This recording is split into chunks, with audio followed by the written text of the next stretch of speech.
El aire en la iglesia era frío, denso con el aroma de lirios blancos y el peso de las expectativas. Sofía, de pie ante el altar, sentía el rasguño del encaje de su vestido contra su piel, un recordatorio constante del contrato que estaba a punto de sellar. A través del velo, el mundo era una acuarela borrosa. Las vidrieras arrojaban manchas de color sobre los bancos de madera oscura, y los rostros de los invitados eran óvalos pálidos y anónimos.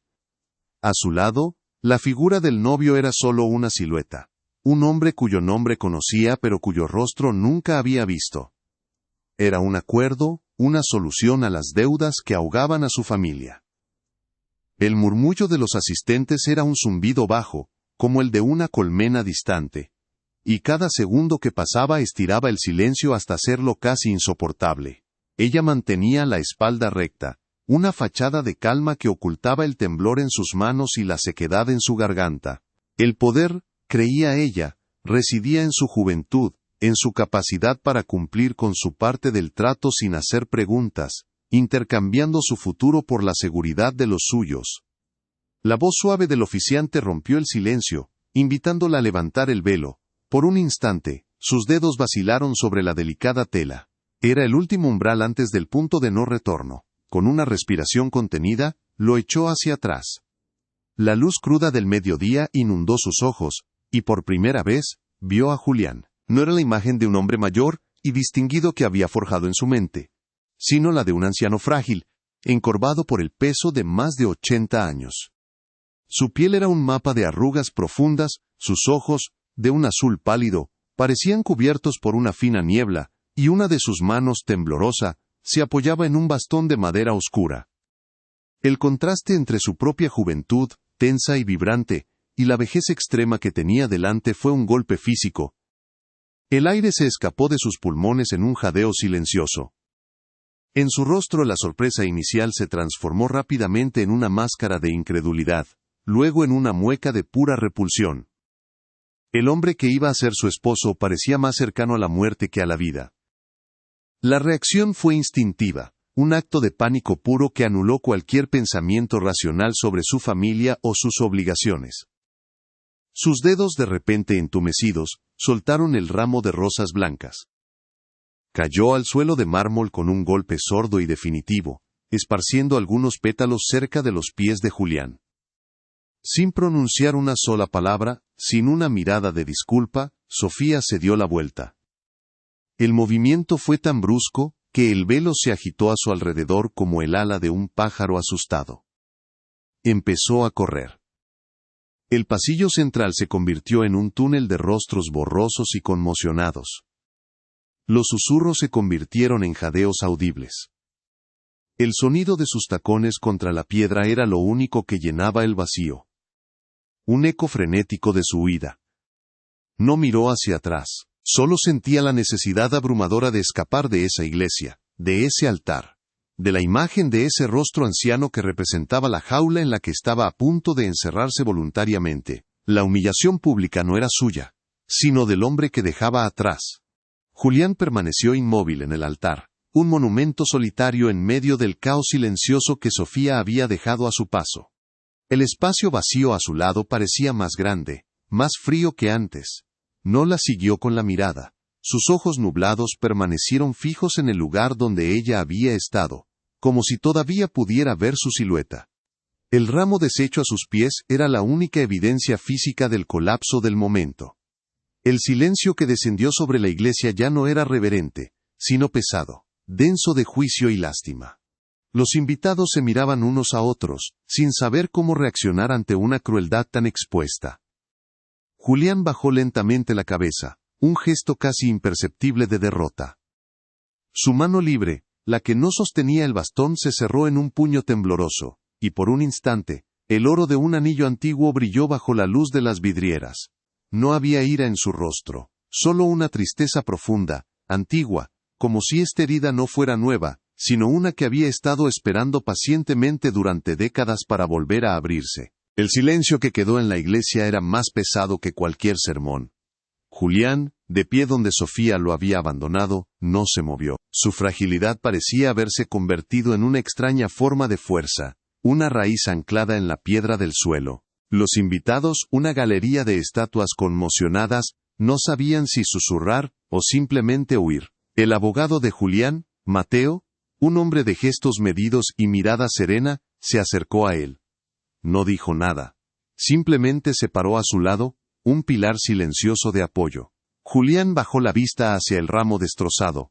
Lentamente, con un esfuerzo que parecía concentrar toda su energía, se inclinó, apoyándose en su bastón, y recogió un solo pétalo blanco del suelo. Lo sostuvo en la palma de su mano temblorosa, observándolo como si contuviera el peso de toda la mañana. Era un gesto tan pequeño, tan íntimo en medio de la humillación pública, que desarmó la lástima y la reemplazó por una punzada de inexplicable curiosidad. Mateo colocó una mano firme pero gentil en el hombro de Julián, un ancla en la tormenta de miradas indiscretas. No hubo un intercambio de palabras, solo un entendimiento que fluía entre los dos hombres. El abogado levantó la vista y su mirada recorrió a la congregación. No había ira en sus ojos sino una profunda y silenciosa decepción, como la de un maestro que ve a sus alumnos fallar una lección fundamental. Su calma era una reprimenda más potente que cualquier grito. Con un leve asentimiento, indicó a Julián que era hora de irse.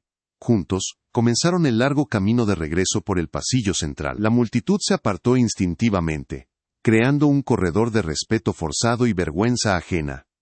El único sonido era el golpeteo rítmico y deliberado del bastón de Julián contra el mármol, un metrónomo marcando el final de una ceremonia que nunca comenzó, pero el principio de algo que nadie en esa iglesia podía todavía comprender. Afuera, el sol del mediodía era un golpe violento. Sofía corría sin rumbo, el vestido de novia una jaula de seda y encaje que le robaba el aire. Se detuvo en una calle lateral, con la espalda pegada a un muro de piedra fría, jadeando. El alivio de la huida era una ola que se retiraba rápidamente, dejando en la orilla una mezcla nauseabunda de pánico y una vergüenza que no sabía cómo nombrar. Se miró las manos, que seguían temblando incontrolablemente. No se sentía libre, se sentía atrapada de una manera nueva, más profunda. La imagen del rostro de Julián estaba grabada detrás de sus párpados, no la fealdad de la vejez que la había repelido, sino la insondable tristeza en sus ojos nublados. Era una mirada que no acusaba, sino que parecía absorber el golpe en silencio, como si lo hubiera estado esperando toda su vida. Esa quietud era más inquietante que cualquier reproche. Su familia la encontró allí, acorralada entre su escape y la realidad. Su padre, con el rostro pálido de ira, no gritó. Su voz fue un siseo bajo y cortante. ¿Tienes idea de lo que has hecho? Su madre lloraba en silencio, las lágrimas arruinando el maquillaje festivo. No hablaban de la crueldad, sino de las consecuencias. Deudas. Contratos. La ruina que ahora se cernía sobre ellos como una nube de tormenta. Sofía intentó explicarse, balbuceando sobre el shock, sobre la imagen de un hombre que parecía un fantasma en el altar. Era tan viejo, susurró, como si esa palabra pudiera justificarlo todo. Pero sus excusas sonaban vacías, infantiles frente a la magnitud del desastre que había provocado. Por primera vez, sintió que el poder que creía tener, el de su juventud, el de su elección, era una ilusión. Había actuado por instinto, y ese instinto la había condenado a ella y a todos los que amaba. Mientras tanto, Julián llegaba a su casa. No era la opulenta mansión que Sofía podría haber imaginado, sino un refugio de madera oscura, libros y tiempo detenido. El aire olía a papel viejo y cera de abejas. Decenas de relojes de péndulo y de mesa poblaban las paredes y las superficies, pero ninguno marcaba la hora. Todos estaban congelados en momentos diferentes, un museo de instantes pasados. Julián se sentó en su sillón de cuero gastado, el que tenía la forma de su cuerpo, y colocó con cuidado el pétalo de rosa blanca sobre una mesita auxiliar. El sol de la tarde entraba por la ventana, dibujando un rectángulo de luz dorada sobre el suelo. No suspiró. No se lamentó. Simplemente se quedó quieto, mirando sus manos. En su dedo anular izquierdo, el oro de un anillo antiguo y liso brillaba con una luz propia. Un faro en la penumbra de la habitación. Mateo le sirvió un vaso de agua, que Julián aceptó con un leve movimiento de cabeza. El abogado no hizo preguntas. Conocía a Julián lo suficiente como para saber que el silencio era su lenguaje para el dolor.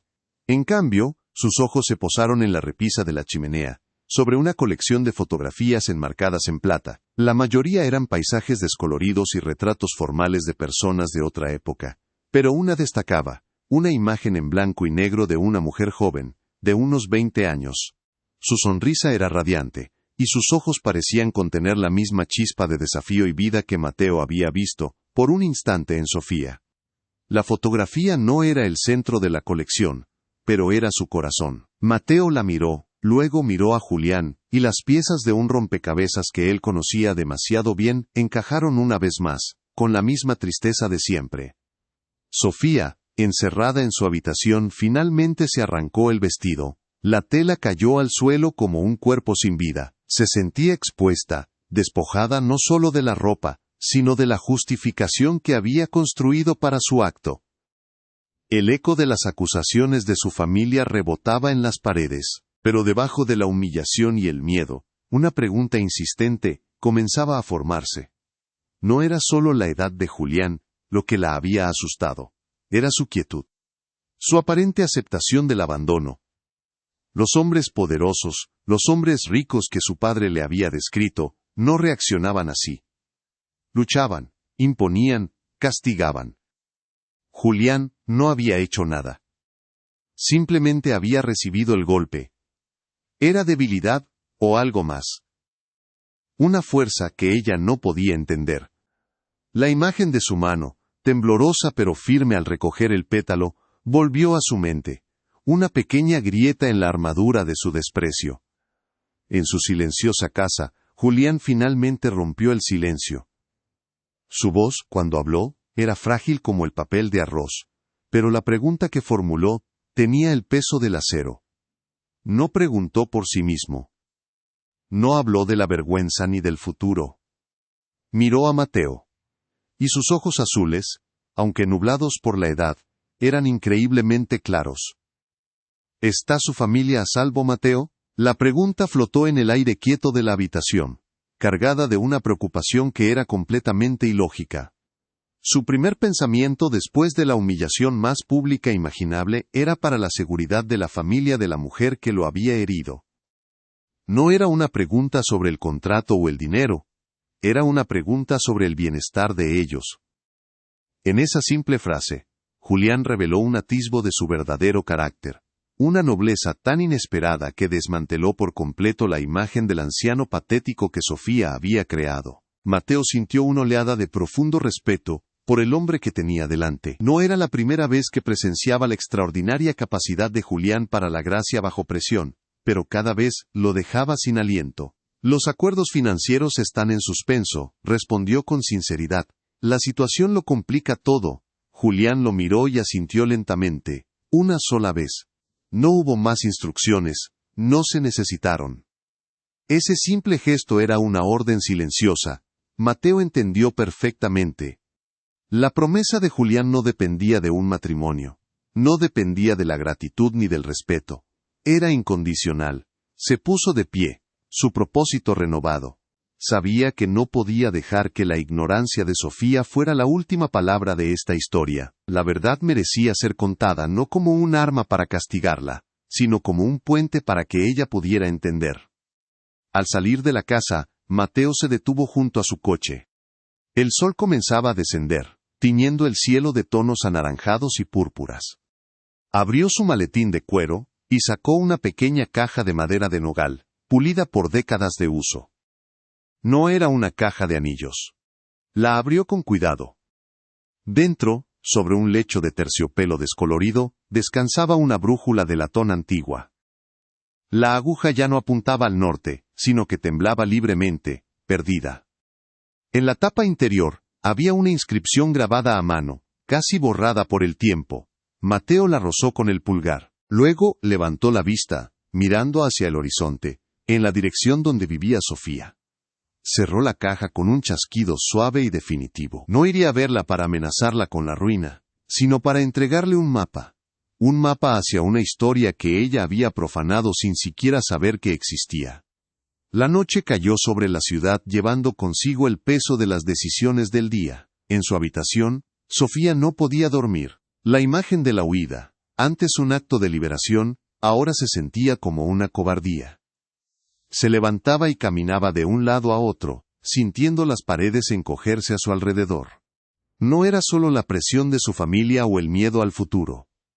Era algo más personal, una espina clavada en su conciencia. La dignidad silenciosa de Julián en el altar la perseguía.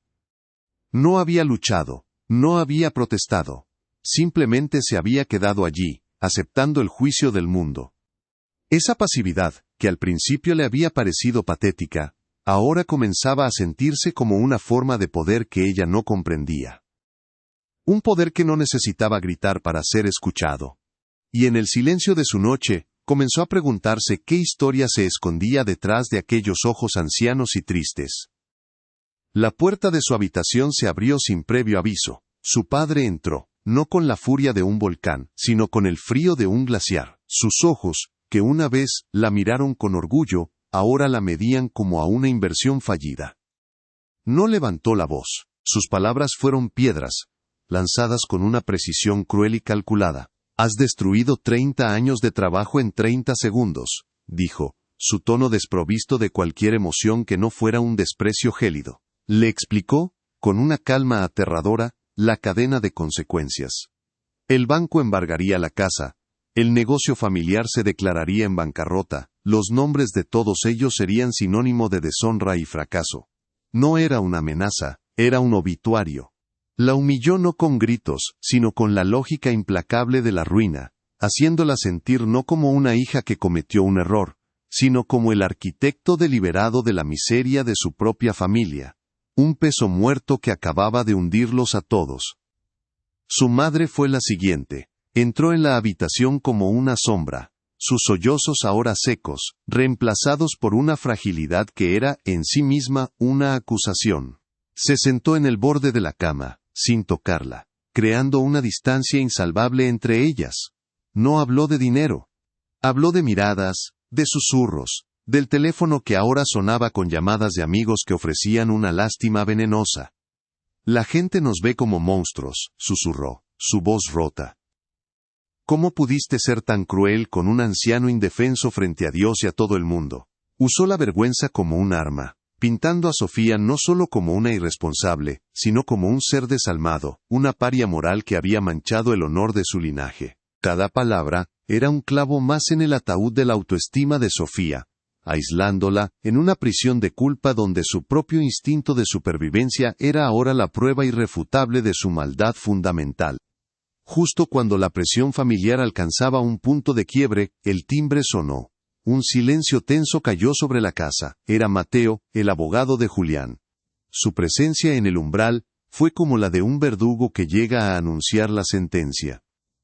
El padre de Sofía lo recibió con una hostilidad defensiva, hinchando el pecho como si se preparara para una pelea física. La madre se encogió detrás de él, viendo en Mateo la personificación de su ruina final. Para ellos, su llegada solo podía significar una cosa: demandas legales, la ejecución de cláusulas de penalización, la reclamación de cada centavo prometido y ahora perdido. Se prepararon para una batalla de humillaciones, convencidos de que este hombre venía a despojarlos de los últimos vestigios de su dignidad. La atmósfera se cargó de una tensión eléctrica, la calma antes de la tormenta que, estaban seguros, terminaría de destruirlos.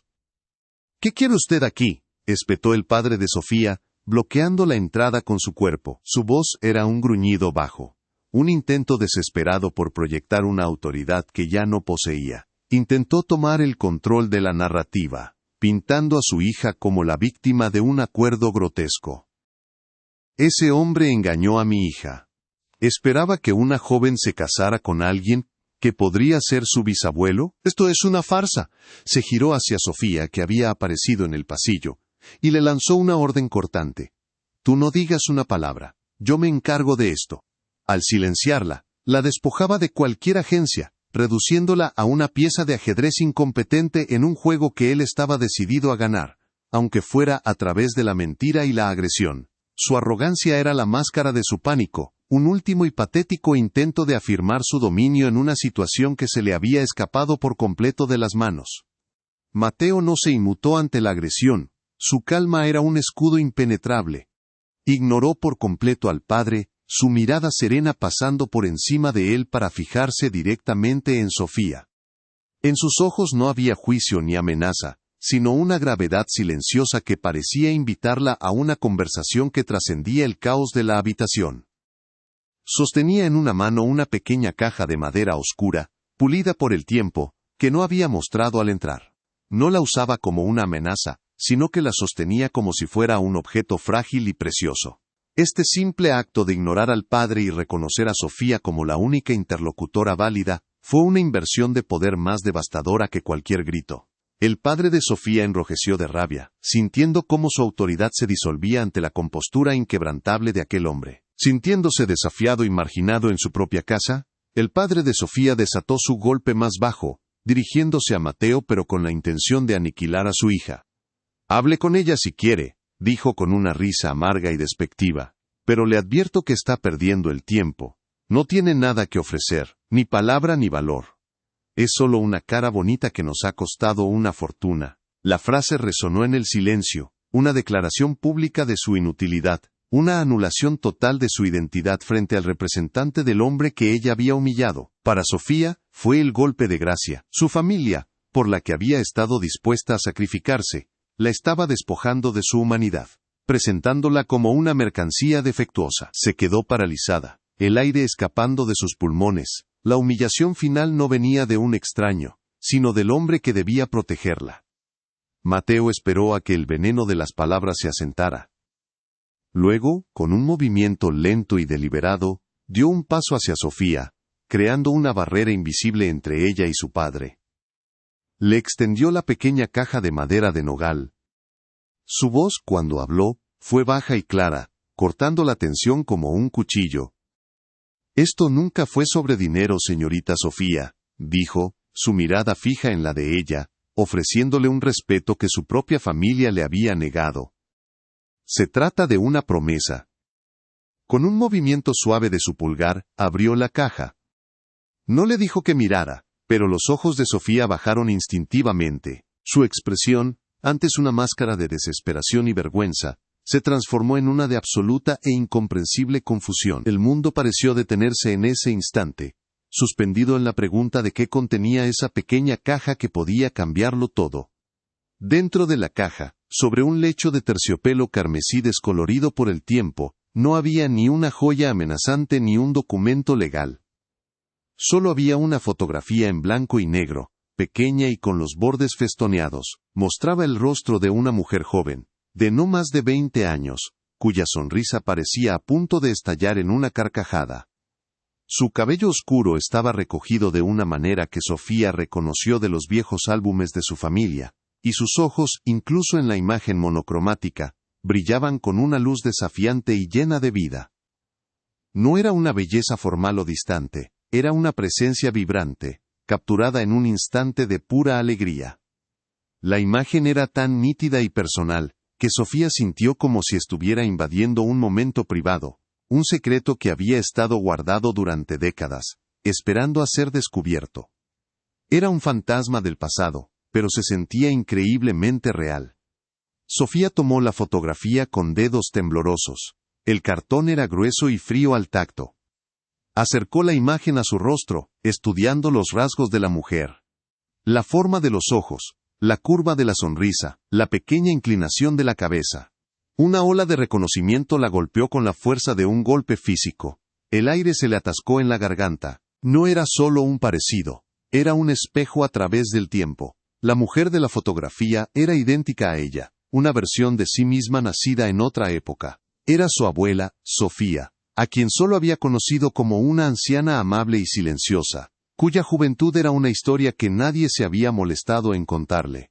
Verla así, en la plenitud de su vida, fue como conocer a una extraña que llevaba su propio rostro, desenterrando una conexión que nunca supo que había perdido. El padre de Sofía, viendo que la amenaza de una demanda se disolvía en algo que no podía controlar, intentó reafirmar su autoridad. Se abalanzó hacia adelante, con el rostro enrojecido por la frustración. «¿Qué es esto? ¿Un truco? Una especie de juego psicológico para confundirla, espetó, su voz un gruñido de desprecio. Intentó arrebatarle la caja a Mateo, como si al poseer el objeto pudiera recuperar el control de la narrativa. Para él, la fotografía no era una reliquia, sino una táctica, una pieza incomprensible en un juego que estaba perdiendo de manera humillante. Su agresión era la de un animal acorralado, incapaz de entender la naturaleza de la jaula, solo sintiendo que las paredes se cerraban a su alrededor. No podía concebir un motivo que no fuera el dinero o el poder. Y esta reliquia sentimental lo desarmaba por completo. Mateo no se movió, pero su presencia se volvió una barrera infranqueable. Con un movimiento tranquilo, cerró la mano sobre la caja, protegiéndola del arrebato del padre. Su mirada no vaciló, permaneciendo fija en Sofía, creando un santuario de silencio a su alrededor en medio del caos. «Esto no es para él», dijo con una calma que era más cortante que cualquier grito. «Es para usted, señorita Sofía». Al dirigirle la palabra solo a ella, la elevaba por encima de la autoridad de su padre, reconociéndola como la única persona en la habitación cuya opinión importaba. La estaba tratando no como una mercancía defectuosa o una niña irresponsable, sino como la depositaria de una historia importante, devolviéndole la dignidad que su propia familia le había arrebatado momentos antes. El equilibrio de poder en la habitación se inclinó de forma silenciosa pero definitiva. Por primera vez desde que huyó de la iglesia, Sofía encontró su voz.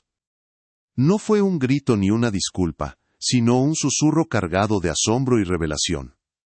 «Es mi abuela», dijo, sin apartar la vista de la fotografía que aún sostenía. La simple declaración cayó en la habitación como una piedra en un lago en calma, y las ondas expansivas silenciaron a su padre al instante. Su bravuconería se desinfló, reemplazada por una confusión palpable. De repente, ya no era el patriarca defendiendo su honor, era un espectador en una historia que no le pertenecía. Con esas 3 palabras, Sofía reclamó su espacio, su identidad y su conexión con un pasado que ahora se abría ante ella como un misterio. El poder ya no residía en las amenazas de su padre, sino en la pregunta silenciosa que contenía a esa vieja fotografía. Levantó la vista hacia Mateo, sus ojos, antes nublados por el pánico y la vergüenza, ahora estaban claros, llenos de una curiosidad desesperada. La pregunta que formuló era simple, pero contenía el peso de todo lo que había sucedido ese día. «¿Por qué?», susurró. «¿Por qué tiene usted una foto de mi abuela?». No era una acusación, sino una súplica. Una petición de contexto, de verdad. En ese momento, el contrato, las deudas y la humillación pública se desvanecieron. Lo único que importaba era la conexión inexplicable entre el anciano que había abandonado en el altar y la joven de la fotografía que se parecía tanto a ella. Estaba en el umbral de una revelación, y por primera vez, no quería huir de ella, quería entenderla. Mateo no ofreció una explicación rápida y sencilla. En su lugar, le devolvió el poder de decidir, tratándola como a una adulta capaz de tomar sus propias decisiones.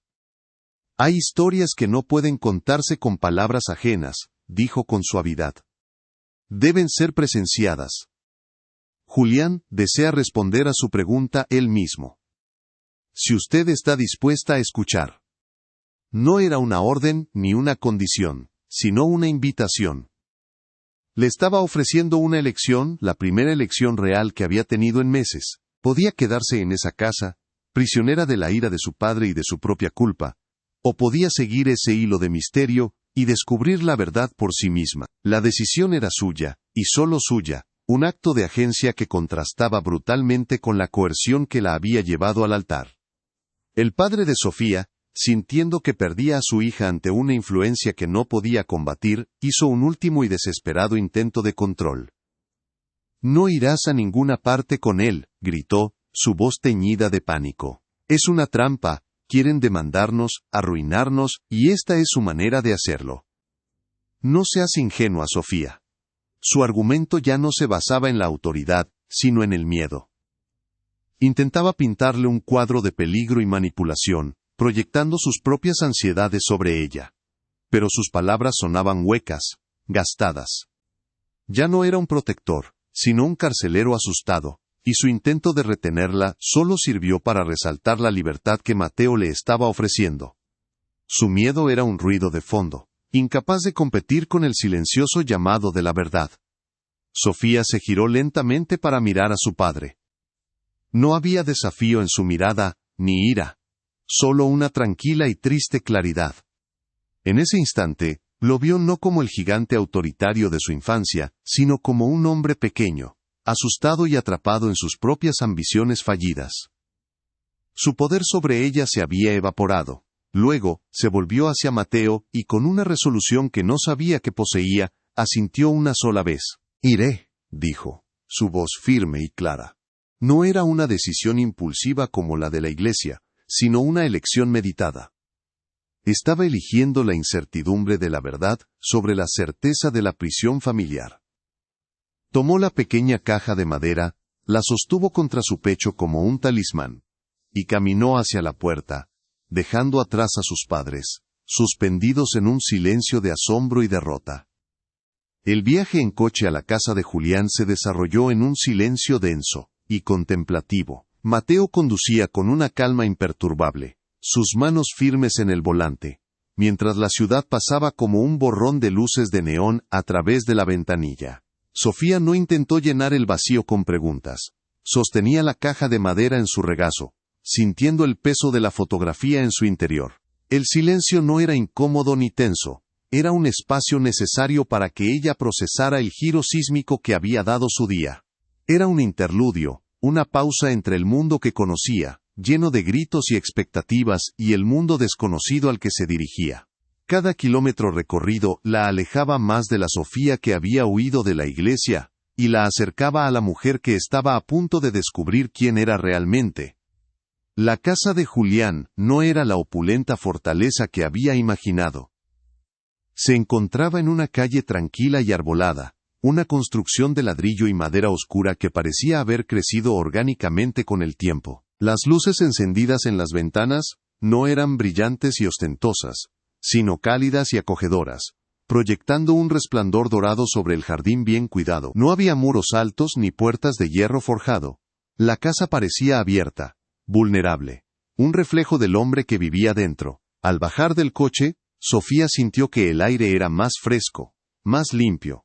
No estaba entrando en la guarida de un magnate, sino en un santuario, un lugar donde el tiempo se movía a un ritmo diferente, más lento y deliberado.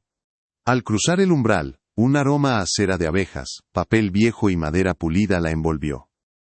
El interior era un laberinto de estanterías repletas de libros, mapas antiguos enmarcados en las paredes y una asombrosa colección de relojes. Había relojes de péndulo, de cuco, de sobremesa, de todos los tamaños y épocas. Pero lo más extraño era que ninguno de ellos funcionaba. Cada uno estaba detenido en una hora diferente, con las manecillas congeladas en un instante preciso del pasado. La casa no era un hogar, sino un museo de momentos perdidos, un testamento silencioso de un hombre que había decidido detener el tiempo, o al menos, preservar los segundos que más le importaban.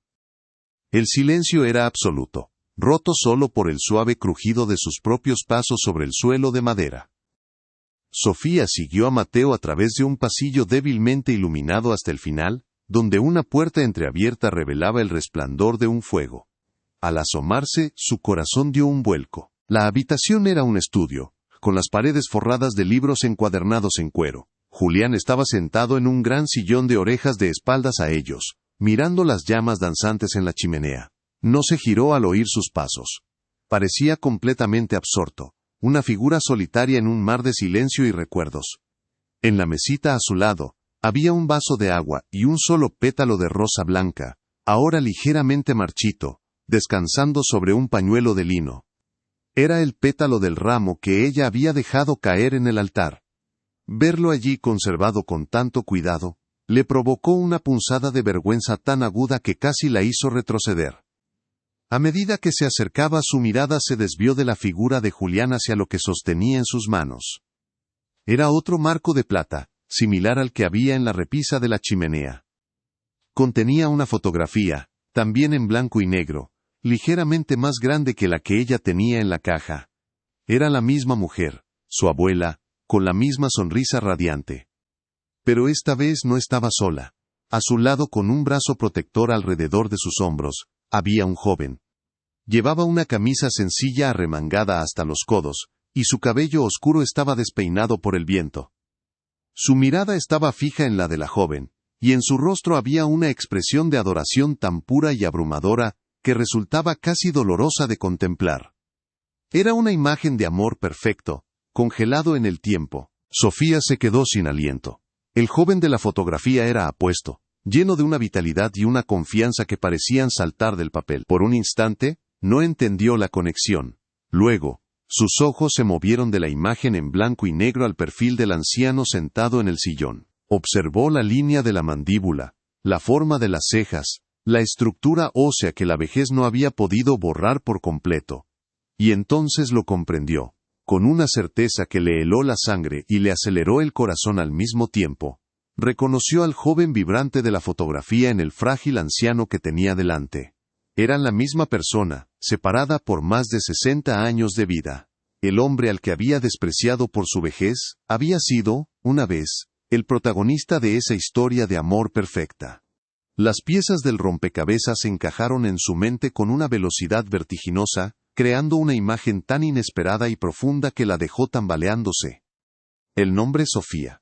El rostro de su abuela, la promesa que Mateo había mencionado de pasada. El matrimonio no era un acuerdo comercial, era el acto final de una devoción que había sobrevivido a décadas de separación. No la estaba comprando a ella, estaba intentando honrarla a ella, a la primera Sofía. La repulsión que había sentido en la iglesia, se transformó en una oleada de vergüenza tan abrumadora, que sintió que sus rodillas flaqueaban. No había huido de un anciano, había profanado un santuario. Había escupido sobre la tumba de un amor que ni siquiera sabía que existía. En ese momento, como si sintiera el peso de su revelación, Julián levantó lentamente la cabeza y la miró. No había sorpresa en sus ojos, ni rencor, solo una profunda y antigua melancolía, como si la hubiera estado esperando toda la vida. Lentamente, con un esfuerzo visible, levantó su mano izquierda, la que no sostenía la fotografía. La luz del fuego parpadeó sobre su piel arrugada, y se reflejó en el suave brillo de un simple anillo de oro que llevaba en el dedo anular. Era una alianza lisa, gastada por el uso, un círculo ininterrumpido que parecía haber formado parte de su mano durante una eternidad. El anillo no era nuevo ni ostentoso, era un testamento silencioso, un juramento llevado a cabo en la soledad durante más de medio siglo. La voz de Mateo sonó detrás de ella, baja y respetuosa, como si estuviera narrando un texto sagrado. Nunca se lo ha quitado, dijo. Ni un solo día, en 62 años. Lo mandó a hacer una semana antes de que lo separaran. En el interior está grabado su nombre, Sofía. La revelación final cayó sobre ella, no como un golpe, sino como una caricia. El anillo no estaba destinado a su dedo. Nunca lo estuvo. Era el símbolo de una promesa hecha a otra mujer. En otra vida. El matrimonio era solo el vehículo para cumplir el final de esa promesa. Asegurarse de que el linaje de la mujer que amaba estuviera a salvo. El anciano frágil que había humillado era, en realidad, un guardián, un custodio de un amor eterno. Sofía abrió la boca para hablar, para disculparse, para decir algo que pudiera empezar a reparar el daño que había causado, pero no le salieron las palabras. Se quedó allí, con la fotografía de su abuela en la mano, viendo su propio rostro reflejado en el de una extraña que de repente lo era todo. Se dio cuenta de que su juicio superficial no solo había sido cruel, sino trágicamente ignorante. Había juzgado el libro por su cubierta arrugada y gastada, sin tener idea de la épica historia de amor que contenían sus páginas. La humillación ya no era de Julián, era enteramente suya. El silencio en la habitación era absoluto, un espacio sagrado donde el pasado y el presente finalmente colisionaban. Julián bajó la mano y su mirada se posó de nuevo en la fotografía de su juventud. Una leve y triste sonrisa curvó sus labios. Su voz, cuando finalmente habló, era tan frágil como el papel de arroz. Pero cada palabra resonaba en la quietud de la habitación con el peso de una vida entera. No mencionó la iglesia, ni su huida, ni el dolor que ella le había causado. Sus ojos se encontraron con los de ella, y le hizo una pregunta que no tenía nada que ver con el matrimonio, pero sí con todo lo que importaba. ¿Te pareces tanto a ella?, preguntó en un susurro.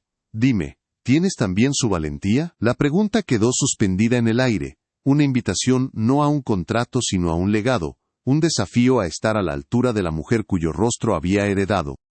La pregunta de Julián no era una acusación sino un espejo. La obligó a mirarse a sí misma, a comparar su pánico cobarde en la iglesia con la imagen de la joven valiente y sonriente de la fotografía. La valentía de su abuela. ¿La tenía ella? En ese momento, Sofía supo que la respuesta a esa pregunta definiría el resto de su vida. No se trataba de enmendar un error, sino de honrar una historia. La virada silenciosa se había completado. El poder ya no residía en la juventud o el dinero, sino en la verdad, y la verdad acababa de invitarla a formar parte de ella. El siguiente paso no sería hacia un altar, sino hacia la comprensión, la empatía, y tal vez, una forma de redención que nunca había imaginado posible. La pregunta de Julián colgó en el aire, densa y pesada, despojando a Sofía de todas sus defensas. El valor. No había pensado en esa palabra en meses, quizás años. Su mirada se desvió de los ojos nublados del anciano hacia la fotografía que aún sostenía. En ella, el rostro de su abuela era pura audacia. Una promesa de vida sin filtros. Luego, sus ojos captaron su propio reflejo en el cristal de una vitrina cercana. Un rostro pálido, manchado de rímel, con los ojos abiertos por el pánico y la confusión. La comparación fue un veredicto silencioso y brutal. La mujer de la foto habría enfrentado el mundo con la frente en alto. Ella, en cambio, había huido de un anciano en un altar. El silencio se estiró, y en ese vacío, Sofía se sintió juzgada no por el hombre que tenía delante, sino por el fantasma de la mujer que podría haber sido. No pudo responder, simplemente bajó la cabeza, derrotada por una verdad que apenas comenzaba a comprender. Julián no presionó por una respuesta. Su silencio no fue una condena, sino un acto de compasión. Con un suspiro que pareció arrastrar el polvo de 60 años, comenzó a hablar. Su voz, aunque frágil, llenó la habitación con una autoridad tranquila, la de un hombre que ha hecho las paces con su historia. No la miró a ella, sino a las llamas que danzaban en la chimenea, como si leyera el pasado en su movimiento hipnótico. Era el verano de 1958, comenzó, su tono evocador transportando la habitación a otro tiempo. Había un festival en la plaza del pueblo, con luces de colores colgadas entre los árboles y el olor a jazmín en el aire. Yo era solo un aprendiz de relojero, con las manos manchadas de aceite y el futuro tan incierto como una noche sin estrellas. Y entonces la vi. Estaba de pie junto a la fuente, riendo. Y el mundo para mí se detuvo por completo. Su narración pintó un retrato de la primera Sofía que la joven nunca había conocido. No habló de su belleza física, sino de la luz que emanaba, una energía indomable que desafiaba las rígidas convenciones de su época. Leía a escondidas a poetas que decían que eran para hombres, recordó Julián con una leve sonrisa. Soñaba con ver el océano, con aprender a pilotar un avión. La gente la llamaba rebelde. Yo la veía como la única persona verdaderamente libre en un mundo de jaulas invisibles. Su valentía no era ruidosa. Era una certeza silenciosa en su mirada, la convicción de que merecía más de lo que la vida le había asignado. Estar a su lado, era como aprender a respirar por primera vez, sentir que el universo se expandía con cada palabra que decía. Ella no caminaba por el mundo, bailaba sobre él, y yo solo podía mirar, completamente hechizado. La historia giró hacia la oscuridad, pero Julián la contó sin una pizca de amargura. Habló de la oposición de ambas familias, de una sociedad que no entendía un amor que cruzaba las barreras de clase, y de una guerra lejana que lo reclamó. La noche antes de irme, continuó, su voz bajando a un susurro íntimo. Le di este anillo. Levantó su mano izquierda, mostrando la alianza de oro gastado. Le prometí que volvería y que, pasara lo que pasara, cuidaría de ella y de su linaje para siempre. Era un juramento de niño, pero fue lo más real que he tenido en mi vida. Nunca más la volví a ver. Las cartas dejaron de llegar. Su familia se mudó. Pero yo nunca rompí mi promesa. La observé, desde la distancia, una sombra protectora que ella nunca supo que existía. Mientras construía mi vida alrededor del vacío que dejó. Entonces sus ojos por primera vez se clavaron en los de Sofía, conectando el pasado directamente con el presente. Cuando supe de los problemas de tu familia, dijo con una simplicidad devastadora, supe que era el momento de cumplir la última parte de mi promesa. Un juramento no prescribe. El matrimonio era la única forma que mi mente anticuada pudo concebir para entregarte todo lo que he construido. No como caridad, sino como una herencia. Era para darte la libertad que ella siempre anheló. Hizo una pausa, y cada palabra que siguió fue un golpe al corazón de Sofía. Yo no quería comprar una novia niña. Quería honrar a una reina. Quería asegurarme de que la nieta de Sofía tuviera el mundo a sus pies, como ella siempre debió tenerlo. La revelación no fue una ola, fue un tsunami.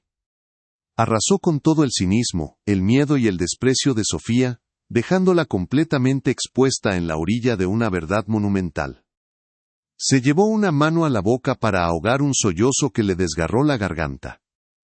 La imagen del altar volvió a su mente, su mueca de repulsión, el ramo cayendo, su huida cobarde. No había humillado a un viejo decrépito. Había profanado el acto de amor más puro y sostenido que jamás había conocido. Había escupido sobre un santuario de 60 años de lealtad. La vergüenza fue una quemadura física, un ácido que le recorrió las venas, haciéndola sentir sucia, pequeña, indigna de estar siquiera en la misma habitación que aquel hombre. El peso de su ignorancia era insoportable, una deuda moral que sentía que nunca podría pagar. En ese instante, el universo de la habitación se reconfiguró. El poder, que horas antes residía en su juventud y en su capacidad de aceptar o rechazar, se había transferido por completo. Ahora, era ella la frágil, la insignificante, arrodillada espiritualmente ante la majestuosidad moral de Julián. Él, el anciano abandonado en el altar, se erigía ahora como un coloso de devoción, su aparente debilidad física, una mera cáscara, para un espíritu de una fortaleza inimaginable. Mateo, de pie junto a la puerta, no era un abogado, sino un sacerdote guardián de una reliquia sagrada, un testigo solemne de esta transferencia de almas. El silencio que siguió no fue incómodo, fue reverencial, cargado con el peso de una vida de amor secreto finalmente sacada a la luz. Las lágrimas que Sofía había reprimido durante todo el día, finalmente se desbordaron. Cayeron silenciosas y calientes por sus mejillas, trazando caminos de vergüenza sobre su piel. Sus piernas cedieron y se deslizó hasta el suelo, sentándose sobre sus talones en un gesto de completa sumisión. El lujoso vestido a su alrededor parecía ahora un disfraz grotesco, una burla de la pureza que se suponía que debía representar. Levantó la vista hacia Julián, su rostro descompuesto por el arrepentimiento, y las palabras que salieron de su boca fueron un susurro roto, inadecuado, casi un insulto por su simpleza. «Perdóneme», balbuceó, la voz ahogada por la emoción. «Por favor, yo no sabía, no tenía idea». Las palabras se disolvieron en la nada, patéticas ante la magnitud de su falta. Julián la observó llorar, y en su rostro no había ni rastro de triunfo o vindicación. Solo una profunda y abrumadora tristeza, no por la herida que ella le había infligido, sino por la tragedia de una historia que casi se pierde en el silencio. Lentamente, extendió su mano temblorosa, la que llevaba el anillo, no para tocarla, no para consolarla, sino como un puente. Un gesto silencioso, que decía que el camino no era la disculpa, sino la comprensión. No buscaba su arrepentimiento sino su atención. Le ofrecía la oportunidad no de enmendar su error, sino de convertirse en la portadora de la historia que había estado a punto de destruir. Era un acto de gracia tan inesperado y generoso que silenció por completo los sollozos de Sofía, dejándola en un estado de asombro y gratitud. Impulsada por una fuerza que no comprendía, Sofía se puso lentamente de pie. Cada movimiento era deliberado, cargado de un nuevo propósito. Ya no era la joven impulsiva que había huido de la iglesia. Se sentía mayor, más vieja, como si hubiera vivido una vida entera en los últimos 10 minutos. Se acercó a Julián, no como una novia a un novio, sino como una peregrina a un oráculo. Se detuvo frente a su sillón, el fuego de la chimenea proyectando largas sombras que danzaban entre ellos. El mundo exterior, con sus deudas y sus juicios sociales, había desaparecido. Solo quedaban ellos dos en esa habitación llena de tiempo detenido, suspendidos entre el final de una historia y el comienzo de otra. El aire estaba cargado de posibilidades, de un futuro que podía ser reescrito. En lugar de pronunciar más palabras inútiles, Sofía se arrodilló frente a él. Con una delicadeza que nunca supo que poseía, tomó la mano arrugada de Julián, la que llevaba la alianza, entre las suyas. La piel era fina como el papel, pero la mano era firme. Acercó su mano a su mejilla, sintiendo el frío del oro gastado contra su piel húmeda por las lágrimas. Fue un bautismo, una unción. Un acto de rendición y de honor. Cerró los ojos, inhalando el leve aroma a libros viejos y a tiempo. Y entonces, con una voz que era apenas un murmullo, pero que contenía la promesa de una devoción recién descubierta, finalmente encontró las palabras correctas. «Cuéntame de ella», le pidió, abriendo los ojos para mirarlo. «Por favor. Quiero saberlo todo». La petición de Sofía, un susurro que apenas rompió el silencio sagrado de la habitación, no fue respondida de inmediato. Julián la observó durante un largo momento, su mirada anciana viajando sobre cada rasgo de su rostro, como si la estuviera comparando con el fantasma que vivía en su memoria. No buscaba una disculpa, ni siquiera arrepentimiento, buscaba algo más profundo, un eco del alma de la mujer que había amado. Vio en sus ojos llorosos, no la culpa de una niña, sino la conmoción de una mujer que acababa de descubrir la verdadera dimensión del mundo. Lentamente, con un gesto que parecía costarle un esfuerzo inmenso, asintió.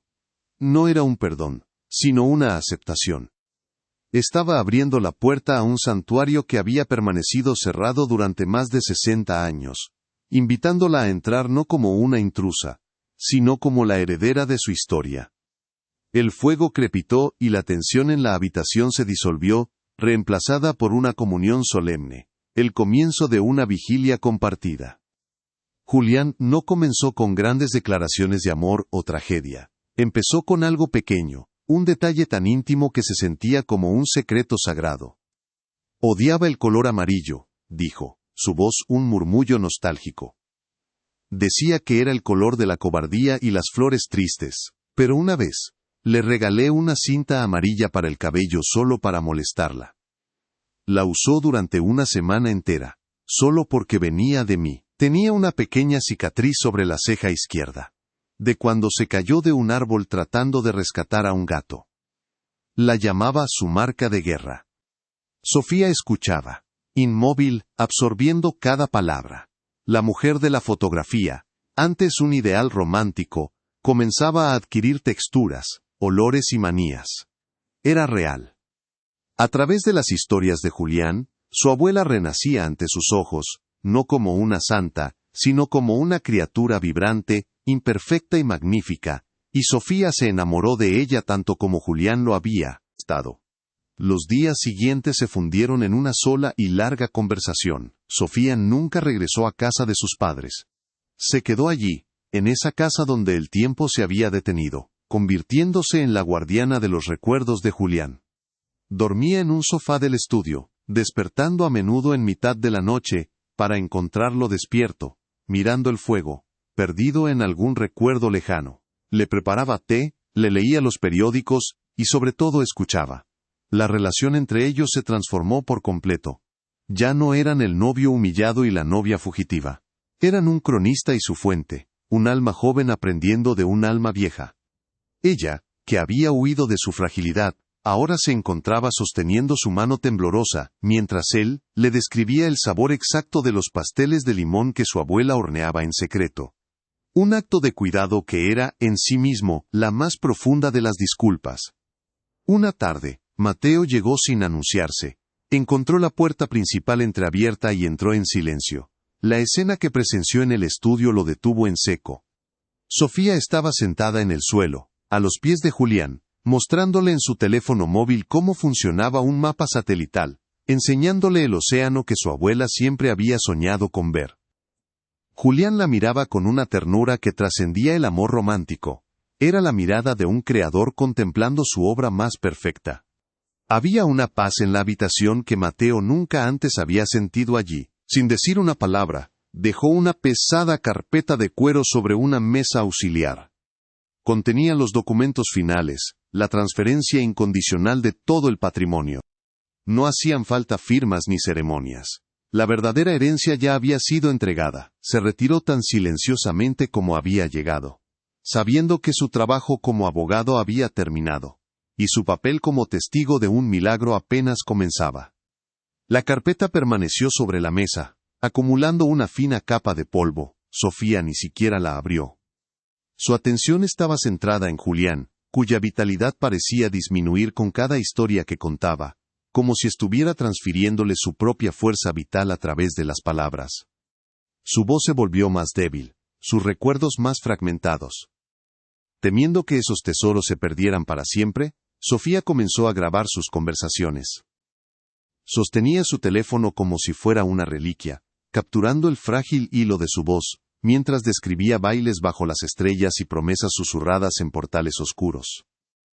Este acto de archivar su amor se convirtió en su única misión. Ya no se trataba de reparar su propio error, sino de construir un monumento a una devoción que el mundo había olvidado.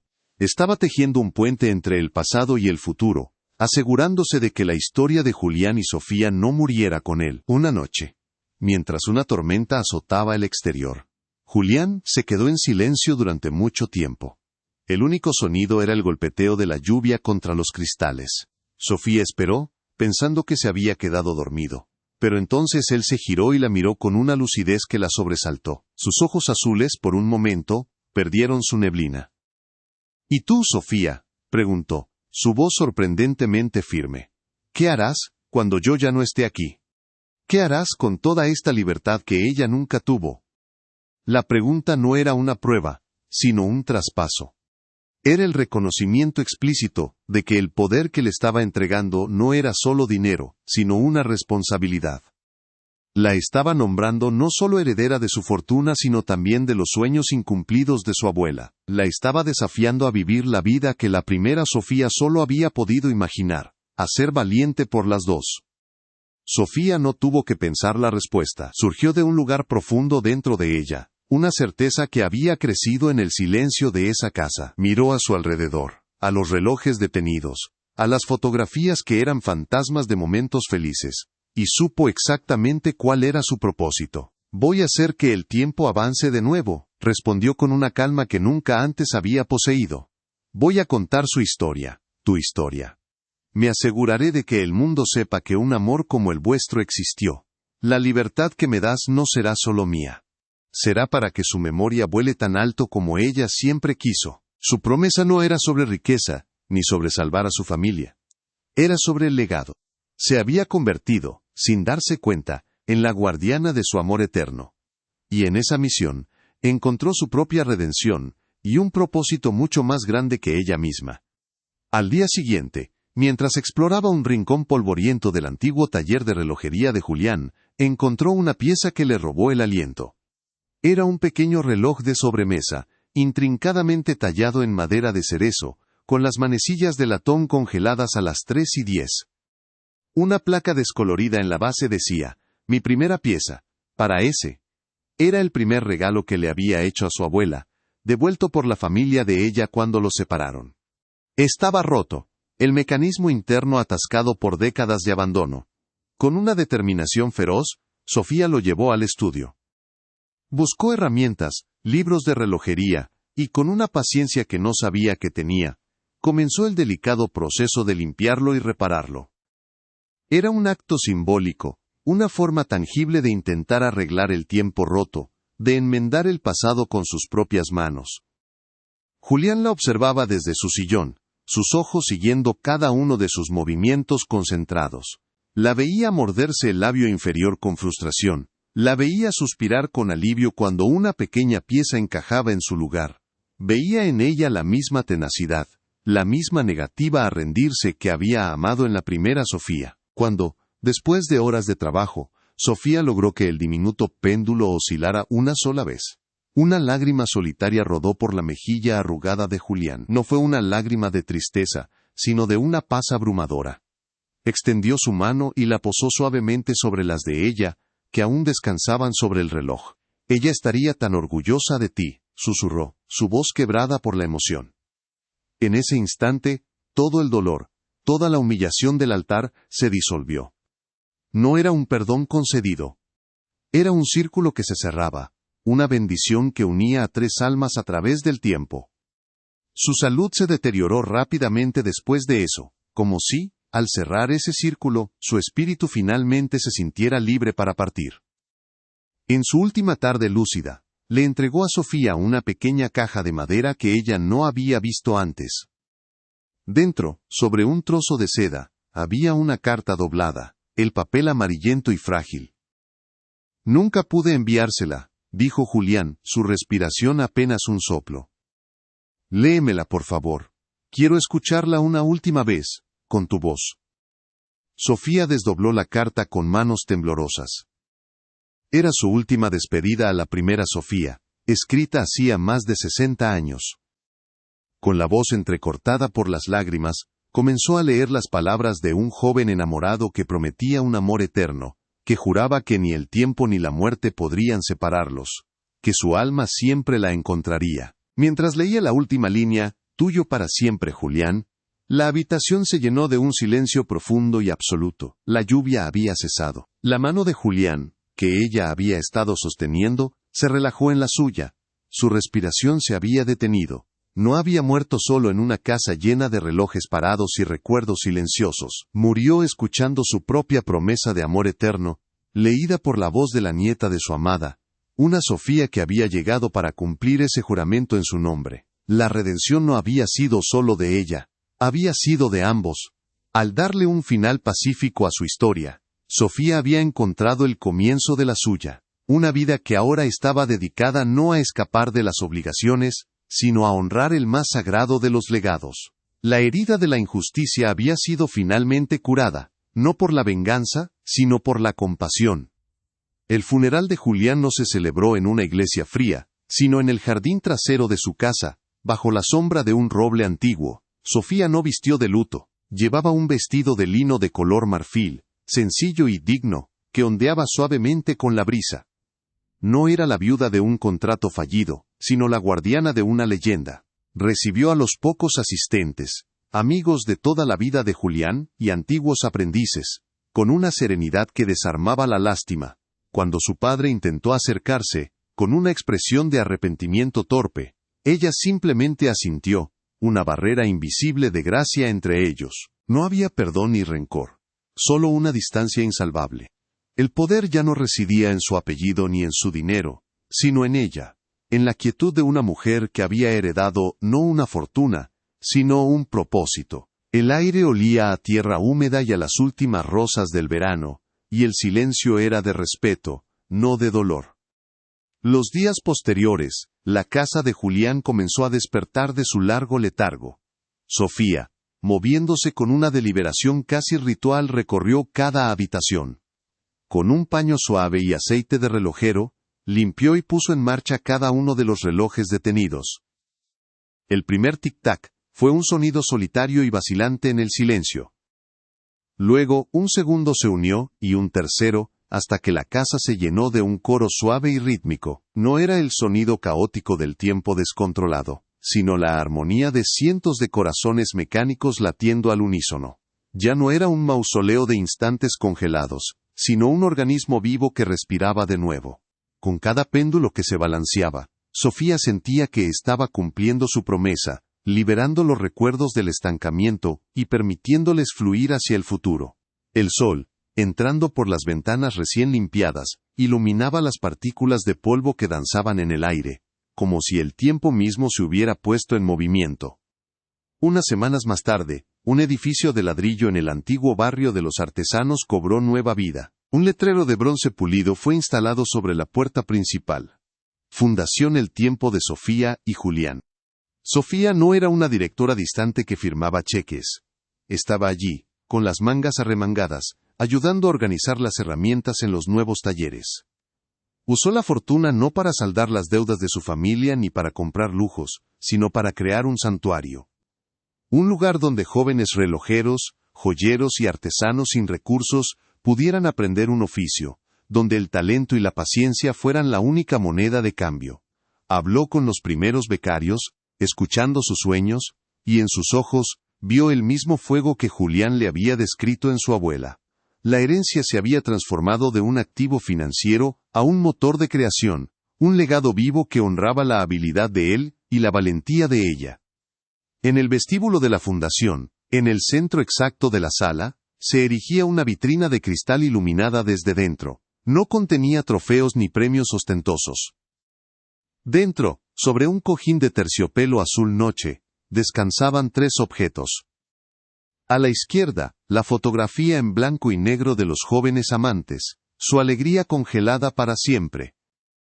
A la derecha, el pequeño reloj de sobremesa de madera de cerezo, reparado, su tic-tac casi inaudible pero constante. Y en el centro, la alianza de oro de Julián. El anillo, que una vez fue el símbolo de una promesa secreta, y luego de un contrato repudiado, ahora reposaba a la vista de todos. Se había convertido en un faro, un testamento público de que el amor más verdadero es el que sobrevive al tiempo, la distancia y el olvido. Ya no era una reliquia privada, sino una pieza de inspiración universal, el corazón silencioso de toda la fundación. Sus padres la visitaron el día de la inauguración. Se quedaron en un segundo plano, observando a su hija moverse entre la gente, con una confianza y una autoridad que nunca antes le habían visto. Su padre se acercó a ella, no con exigencias, sino con una pregunta vacilante. ¿Por qué, Sofía? Podrías haber tenido cualquier cosa. Ella se giró y lo miró, y por primera vez en su vida, no vio a un tirano, sino a un hombre perdido, que había confundido el valor con el precio. Porque él me enseñó la diferencia, respondió ella con suavidad, sin una pizca de reproche. Su madre, por su parte, se detuvo frente a la vitrina, sus ojos fijos en la fotografía de su propia madre cuando era joven. Lágrimas silenciosas rodaron por sus mejillas. No eran de tristeza, sino de un reconocimiento tardío, la comprensión de una historia familiar que se le había ocultado, y que su hija, a través de un acto de crueldad y redención, había sacado a la luz. Años después, Sofía se encontraba a menudo en el vestíbulo mucho después de que todos se hubieran ido. La fundación se había convertido en un referente, un lugar donde el tiempo se trataba con reverencia y el talento florecía. Una joven becaria, cuyo trabajo en mecanismos complejos ya era legendario, le recordó una vez a Sofía que su abuela también había querido ser inventora. El legado se había ramificado, cumpliendo sueños que ni siquiera Julián conocía. Sofía se acercó a la vitrina y colocó su mano sobre el cristal, justo encima del anillo. Su reflejo se superpuso a la imagen de la joven de la fotografía, 2 rostros separados por un siglo pero unidos por el mismo espíritu. La valentía que Julián le había preguntado si poseía, ya no era una pregunta, sino una certeza. La había encontrado no huyendo, sino quedándose para escuchar. Una noche, mientras cerraba, notó algo que nunca antes había visto. La luz que iluminaba la vitrina proyectaba una sombra tenue en la pared detrás de ella. La sombra del anillo, un círculo perfecto, se cernía sobre la sombra de las 2 fotografías unidas, creando una sola imagen, un único símbolo de unión. El pasado y el presente, finalmente reconciliados. Sofía sonrió, una sonrisa genuina y serena que le llegaba a los ojos, apagó las luces y salió a la noche estrellada. El único sonido era el eco distante de los relojes de la fundación, marcando el tiempo no como una cuenta atrás hacia el final, sino como una progresión infinita de nuevos comienzos. Había aprendido que el verdadero valor no se mide en lo que uno posee, sino en las historias que uno elige honrar. Y su vida ahora era el poema que Julián nunca pudo escribir,